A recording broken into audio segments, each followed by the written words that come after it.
Leone एक 22 साल का लड़का था। वो अपने पूरे परिवार के साथ सर्बिया में रहता था। लियोन को नए नए सोशल एक्सपेरिमेंट्स करना और चैलेंजेस करना बहुत पसंद था। एक रात लियोन अपने फ्रेंड की पार्टी से अपने घर की तरफ लौट रहा था। कार तेज स्पीड में थी और लियोन ने लाउड वॉल्यूम पर गाने चलाए हुए थे। अचानक उसकी गाड़ी के सामने एक अजीब सी दिखने वाली औरत आ गई। लियोन ये देखकर बौखला गया और उसने गाड़ी का स्टीयरिंग व्हील पूरी तरह घुमा दिया। उसकी गाड़ी एक पेड़ में जाकर टकरा गई और लियोन को सर पर थोड़ी चोट आई। उस रोड के पास एक हॉस्पिटल था, जहां का स्टाफ क्रैश की आवाज सुनते ही दौड़ता हुआ आया और लियोन को हॉस्पिटल के अंदर ले गया। लियोन को क्रैश के 15 मिनट बाद ही होश आ चुका था। डॉक्टर ने उसकी मरहम पट्टी कर दी और अब वो घर जा सकता था। लियोन ने अपने लिए एक टैक्सी और अपनी गाड़ी के लिए एक टो ट्रक बुक कराया। उसका वेट करते करते वो हॉस्पिटल में ही अपनी टैक्सी और उस टो ट्रक का वेट करने लगा। वो हॉस्पिटल के सेकंड फ्लोर की बालकनी में खड़ा था। वो बार बार उस औरत के बारे में सोचने लगा जो अचानक उसकी गाड़ी के सामने आ गई थी, मगर उसे लगा कि शायद वो उसके मन का कोई वहम होगा। उस बालकनी से लियोन को उसकी क्रैश्ड गाड़ी साफ नजर आ रही थी। उसने अपने मॉम डैड को अपने एक्सीडेंट के बारे में इन्फॉर्म करने के लिए फोन निकाला ही था कि उसका ध्यान अचानक गाड़ी से कुछ दूर लगी एक स्ट्रीट लाइट पर गया। उस स्ट्रीट लाइट के नीचे उसे वही औरत दिखी जो उसकी गाड़ी के सामने आ गई थी। वो उस स्ट्रीट लाइट के नीचे बेहद अजीब तरीके से डांस कर रही थी। लियोन उसे देखकर बहुत चौंक गया और अपने फोन से उसे रिकॉर्ड करने लगा कि तभी लियोन के फोन पर किसी का कॉल आ गया। लियोन ने जल्दी से फोन काट दिया, लेकिन उसने जैसे ही वापस उस स्ट्रीट लाइट की तरफ देखा तो वो औरत अब वहां से गायब हो चुकी थी। उसके फोन की रिकॉर्डिंग भी अपने आप बंद हो गई। जब उसने अपनी फोन गैलरी चेक करी तो उसमें वो वीडियो थी ही नहीं। लियोन ये देखकर थोड़ा घबरा गया। उसके कुछ ही देर में उसकी कैब वहां आ गई, इसलिए और वो तुरंत वहां से निकल गया।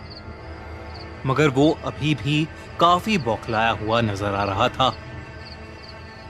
घर पहुंचते ही लियोन ने उस औरत के बारे में सर्च करना शुरू कर दिया। जब उसने इंटरनेट पर देखा तो उसके होश उड़ गए।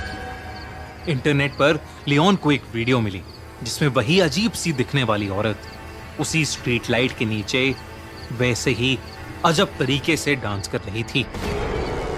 इंटरनेट पर लोग उस औरत को सर्बियन डांसिंग लेडी कह रहे थे। कुछ लोग तो उस डांसिंग लेडी को एक भूत भी बोल रहे थे और कह रहे थे कि वो डांस नहीं बल्कि कोई भूतिया रिचुअल कर रही है। ये सब देखकर लियोन उस औरत में और इंटरेस्टेड हो गया। अगली रात लियोन अपने छोटे भाई निको के साथ कैमरा लेकर उसी जगह चला गया जहां उसे वो औरत दिखी थी। वो दोनों रात के 12 बजे उसी स्ट्रीट लाइट से थोड़ा दूर जाकर छुप गए और कैमरा निकालकर उस औरत का वेट करने लगे। बहुत देर हो गई मगर वहां कुछ भी अलग नहीं हुआ। लियोन ने सोचा कि शायद वो औरत कोई मेंटली अनस्टेबल इंसान होगी। लियोन वहां से जाने ही वाला था कि उसने देखा कि सफेद कपड़ों में वही औरत उस स्ट्रीट लैंप के नीचे आ रही है। उसका चलने का ढंग बेहद अजीब था।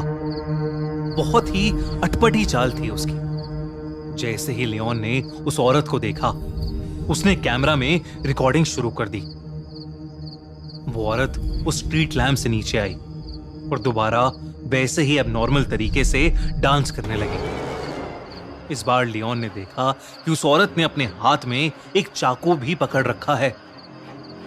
उस औरत के बाल उसका चेहरा ढक रहे थे और इसलिए लियोन उसका पूरा चेहरा ढंग से नहीं देख पा रहा था।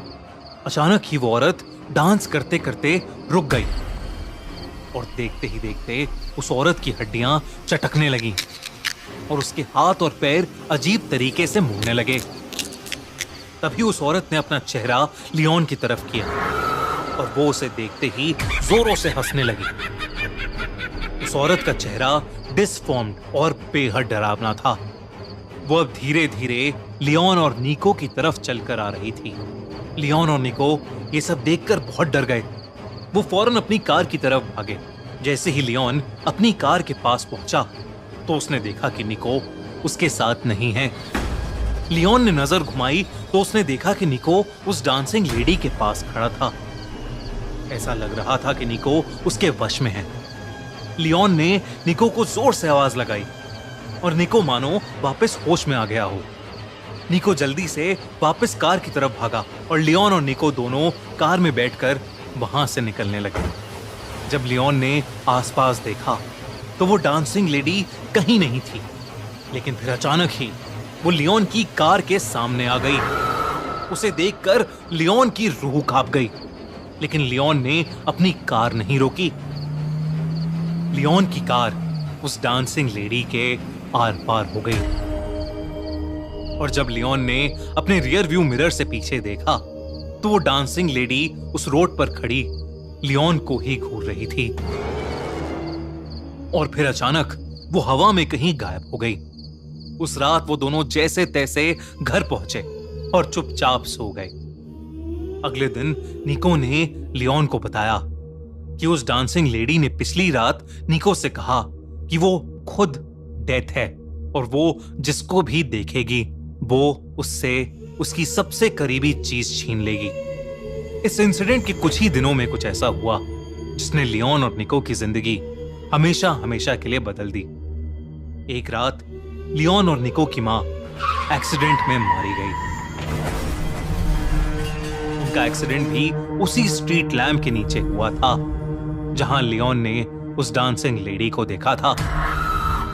कभी कभी तो उस दिन के बाद से लियोन और निको को अक्सर उस डांसिंग लेडी के सपने आते हैं। बल्कि निको की हालत तो इतनी खराब हो गई कि वो कभी कभी रात में अपने घर से निकलकर बाहर सड़क पर उसी डांसिंग लेडी की तरह वैसा ही अजीब डांस करने लगता है। दोस्तों, सर्बियन डांसिंग लेडी सच में है या नहीं ये तो हम नहीं जानते, पर अगर आपको देर रात में कभी कोई ऐसी डांसिंग लेडी दिखे तो उससे दूर ही रहिएगा। क्या पता वो आपसे आपकी सबसे करीबी चीज